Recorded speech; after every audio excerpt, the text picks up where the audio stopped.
What is up, world? What is up, people? This is Mr. You Know Who It Is, aka G-Man on Live, aka G-Man on Live Fifth on, and aka G-Man Keeps It Real. What up, people? What up, world?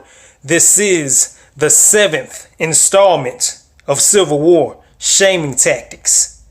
And what we're going to get into is one I like to call, and one everybody likes to call, You a Lame.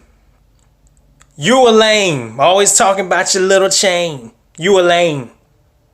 You a lame. You never show and prove. You always talking this hot shit, but you never show and prove. You never have the luxurious cars and clothes and houses that you profess and proclaim, or the nice cushy job, or the nice office with the view. You don't really have that. You stunting. You a lame. Well, it has been a sudden theme on YouTube, and I'm referring to the topic of educated lame.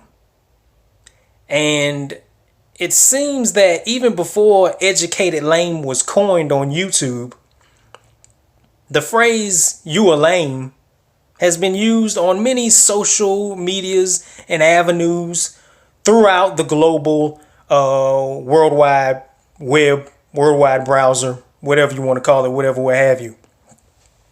And they call you a lame because you don't measure up to what is considered the standard trend or the standard topic of the day. If you don't listen to a certain type of music, if you don't dress a certain type of way, they look through your family photos, your history, your pictures. They go on all your social medias. They see you don't really do nothing with yourself. You don't really keep yourself up.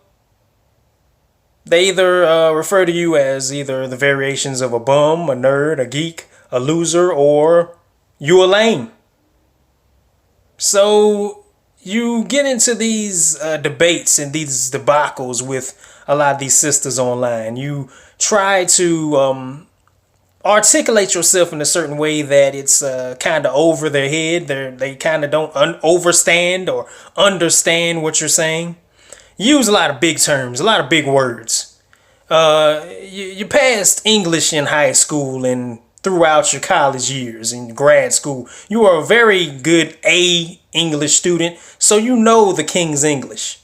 You spoke with diction. Some of them even called you a white boy. Some of them even said you had the dialect of a white boy.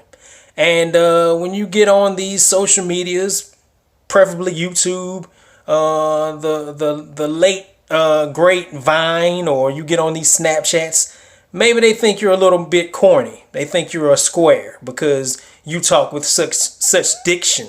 You know, you don't speak like a regular Negro or some field hand from 1895. You know, you don't have that southern deep drawl voice like your what's his name? Michael Clark Duncan from Green Mile. You know, you don't have that slave Negro voice. So they think you're a Carlton Banks. So that's what they peg you as on these various sites of Facebook or Twitter. They hear it in your voice. They see it in the actions you possess. They see it in your pictures. You know, you're not the cool kid in school no more. You know, you're not the cool kid on the block. You're not the hood nigga. So they categorize you as a lame. When you get into these heated debates about relationships, what black women should be doing with themselves, how the black community could be better, they always put you in the corner and label you as a lame because you're not in the hood helping them succeed, because the hood niggas are succeeding in the hood by selling poison. And you're not one of the collective who engages in these hood rich gangster grizzlies activities. You know, you're on the computer all day. You're the type who geeks out on gaming.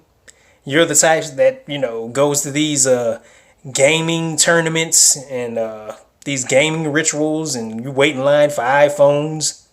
You don't wait in line for Jordans. You wait in line for iPhones or the new technology to drop, the new gaming consoles, the new gaming laptops.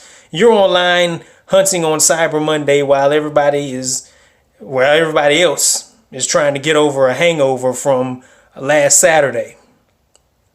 So you are quickly and rightly so dubbed a lame. This is the biggest shaming tactic I have ever seen online. So since you can't relate to hood activities, since you can't relate to nigga shit, since you can't relate to the real nigga standards, you are lame.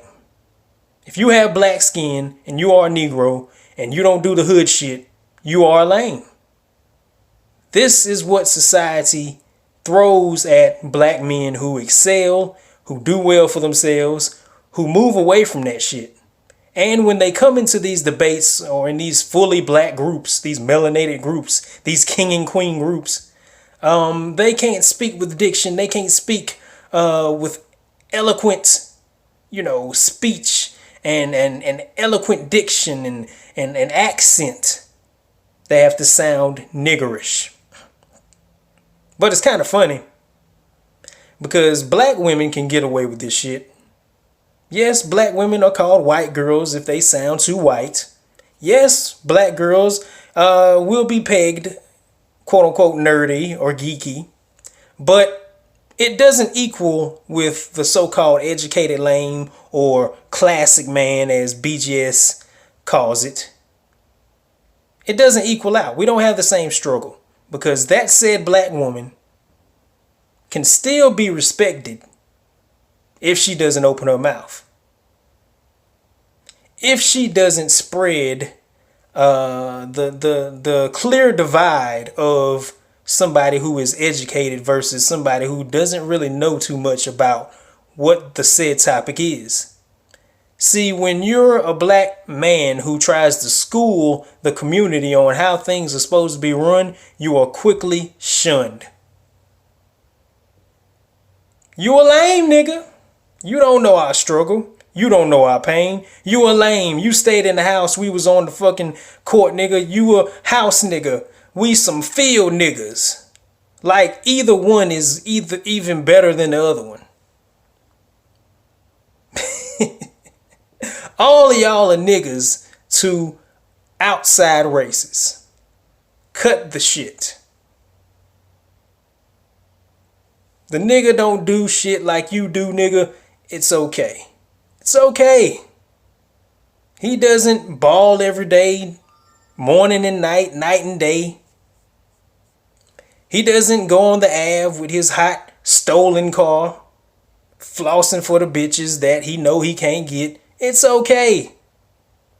That doesn't really make him a lame. It just makes him different from you niggas. But this is just my basic retort or recants on the shaming tactic that is used in Civil War. You a lame.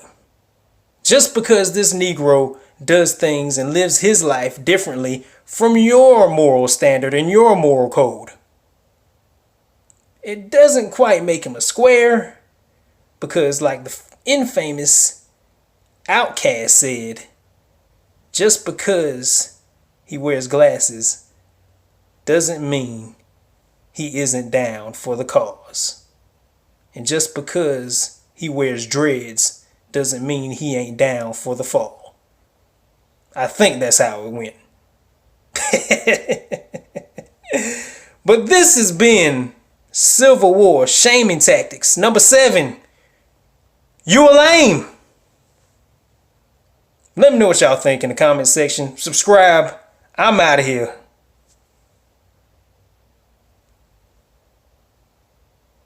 Peace. Now question, is every nigga with dreads for the cause? Is every nigga with goals for the fall? No, so don't get caught up in appearance. It's Outkast Aquemini, another black experience. Now question, is every nigga with dreads for the cause? Is every nigga with goals for the fall? No, so don't get caught up in appearance. It's Outkast Aquemini, another black experience. Now question, is every nigga with dreads for the cause? It's every nigga with goals for the fall. No, so don't get caught up in appearance. It's Outcast Aquemini, another black experience.